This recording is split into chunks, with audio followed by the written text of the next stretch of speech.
Assalamualaikum warahmatullahi wabarakatuh. Di sini saya akan menjelaskan mengenai pengertian sel. Yang pertama, sel merupakan unit terkecil dari makhluk hidup secara struktural dan fungsional, serta tidak dapat dibagi menjadi bagian yang lagi secara sedangkan secara fungsional proses kehidupan seperti perombakan, sintesis, respirasi, dan lain-lain.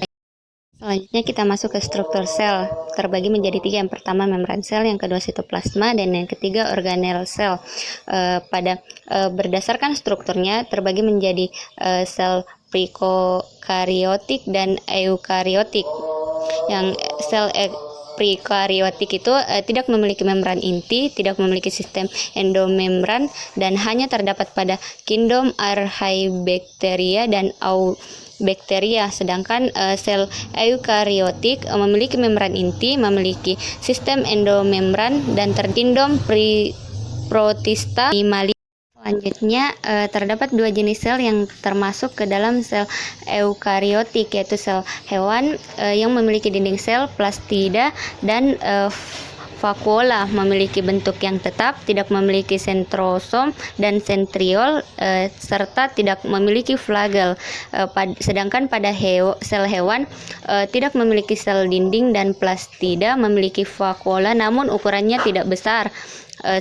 Selanjutnya tidak memiliki bentuk yang tetap dan memiliki dua sentriol di dalam sentrosol dan memiliki flagel. Selanjutnya kita masuk ke struktur sel. Yang pertama membran sel yang merupakan batas antara lingkungan luar dan bagian dalam sel. Membran sel ini bersifat permeable, yaitu hanya dapat dilewati oleh zat-zat tertentu seperti glukosa, asam amino, gliserol, dan ion.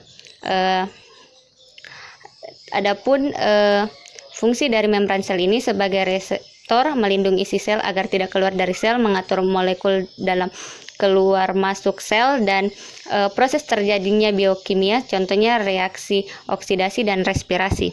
Selanjutnya sitoplasma. Sitoplasma ini merupakan cairan di dalam sel, tempat di mana organel sel berada.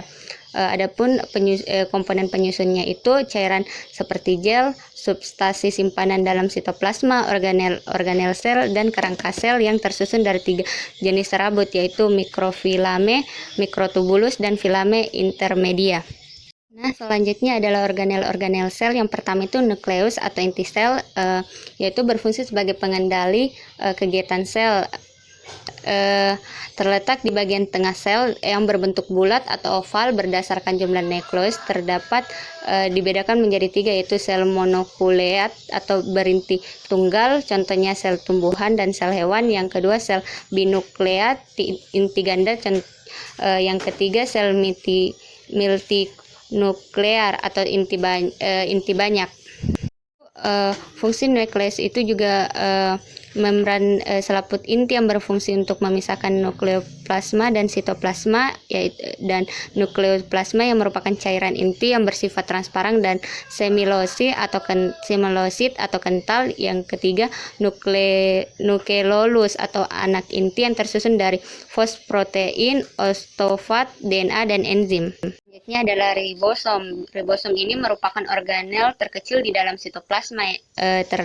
Terdapat dua subunit yang menyusun ribosom, yaitu subunit kecil dan subunit besar. Ribosom ini berfungsi untuk sintesis protein.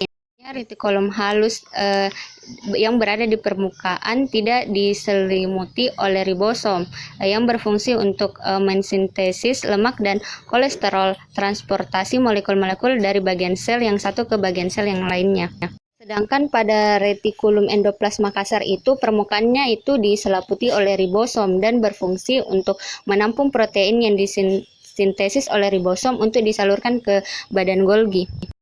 Golgi ini merupakan organel sekretorik yang memiliki fungsi sebagai tempat regresi polisakarida, membentuk gliprotein untuk dibawa keluar sel, membentuk membran sel, dan membentuk kantong sekresi sebagai pembungkus zat yang akan dikeluarkan sel, serta membentuk akrosom pada sperma, kuning telur pada sel telur, dan lisosom. Selanjutnya adalah lisosom yang merupakan membran berupa kantong kecil yang berfungsi untuk melakukan pencernaan intrasel, autofagi, eksositosis, aulosis, dan menghancurkan zat-zat karsinogenik. Dan yang terakhir ada mitokondria yang memiliki bentuk bulat panjang seperti tongkat dan terdapat pada sel eukariot aerob yang tersusun dari kristal atau tonjolan perluasan dari membran dalam dan matriks mitokondria ruang dalam yang kaya akan enzim sitokrom, DNA, RNA, dan protein. Adapun fungsinya itu untuk oksidasi makanan, respirasi sel, dehidrogenasi, fosforilasi, oksidasi, dan sistem transfer elektron. Sekian